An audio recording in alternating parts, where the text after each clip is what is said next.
आपके बीच में अपने विचार प्रकट करेंगे। रिस्पेक्ट।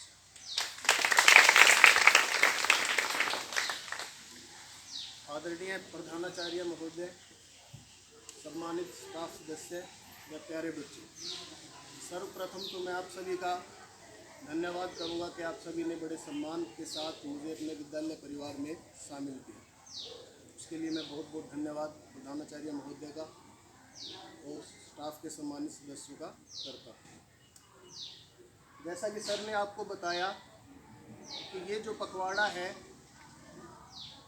ये एक हिंदी भाषा को संवर्धित और प्रचारित करने के लिए 1 से 14 सितंबर तक हम मनाएंगे।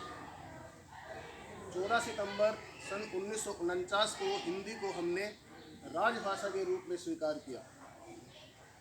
सूरज सर ने अभी आपको उसके बारे में काफ़ी जानकारी दी है, तो मैं इतना ही कहना चाहूँगा कि आपको अपनी मातृभाषा का प्रयोग करते समय किसी प्रकार की झिझक और शर्म महसूस नहीं करनी।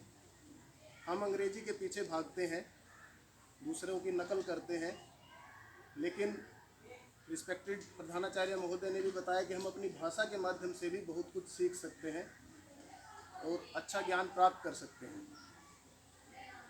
आप सभी बच्चे हैं, ग्रामीण परिवेश से आते हैं।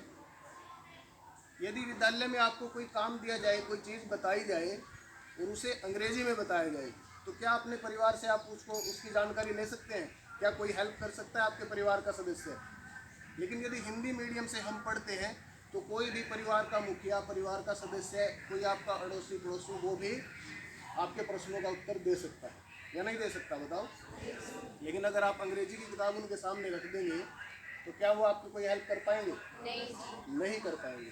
तो इसीलिए मैं यही कहना चाहूँगा कि हिंदी हमारी मातृभाषा है और साथ ही हरियाणवी हमारी बोली है। उसका प्रयोग करने से भी हमें नहीं झिझकना और मातृभाषा को सम्मान देना है, इसका प्रचार करना है, प्रसार करना है। ये केवल मात्र सरकार का ही कार्य नहीं है, ये हमारी व्यक्तिगत रूप से जिम्मेदारी है। आप सभी छात्रों की जिम्मेदारी है कि आप अपनी मातृभाषा का प्रयोग करते समय शर्माए नहीं, अपने आप को छोटा न समझे, अपने अंदर हीन भावना न पनपने दें, सम्मान दें अपनी भाषा को और इसका प्रयोग करें। ठीक है। अंग्रेजी एक मीडियम के रूप में हम प्रयोग कर सकते हैं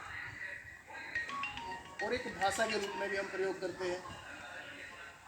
तो मेरा ऐसा मानना है कि अंग्रेजी को एक भाषा के रूप में यदि हम सीखें तो बड़ी अच्छी बात है। अंग्रेजी को भी हम सीख सकते हैं, दूसरी भाषाएं भी सीख सकते हैं, लेकिन उसे अन्य विषयों के माध्यम के रूप में प्रयोग करना मैं उचित नहीं समझता, क्योंकि हमारा जो परिवेश है वो हिंदी भाषी प्रवेश है और हिंदी भाषा के माध्यम से हम ज़्यादा अच्छे से अपने अन्य विषयों को समझ सकते हैं। और भाषा ही वो साधन है, भाषा ही वो साधन है, वो माध्यम है जिसके द्वारा हम अपने दूसरे विषयों को भी समझ सकेंगे। सबसे पहले हमें भाषा का ज्ञान होना चाहिए, हमारी शब्दावली विस्तृत होनी चाहिए, तभी हम दूसरे विषयों का ज्ञान भी प्राप्त कर पाएंगे।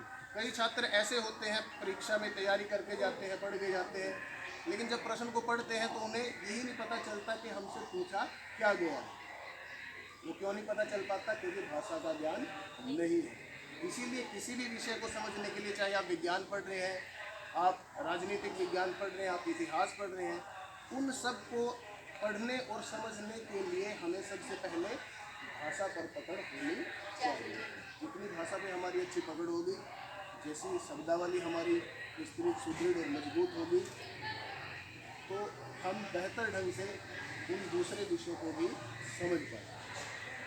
तो आप बच्चों से मैं ये गुजारिश करूँगा कि आप सभी हिंदी भाषा को प्रचारित और प्रसारित करने में अपना पूरा प्रयास करेंगे, पूरा सहयोग देंगे।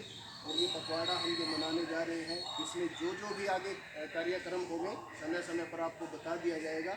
उसमें आप सभी को बढ़ चढ़ कर हिस्सा लेना है, क्योंकि विद्यालय स्तर पर जो बच्चे विजेता बन के उभरेंगे, जो प्रथम द्वितीय पुरस्कार यहाँ प्राप्त करेंगे, हो सकता है उन्हें भी खंड स्तर पर, ब्लॉक लेवल पर भी आगे की प्रतियोगिताओं में भाग लेने का अवसर मिले। तो अपने आप को आपने तैयार रखना है, इसके लिए पूरा प्रयास करना है। जो भी कार्यक्रम होंगे समय समय पर आपको हमसे अवगत करा दिया जाएगा और बढ़ चढ़ कर इस हिंदी पखवाड़े को हम प्रयास करेंगे। ठीक है, धन्यवाद।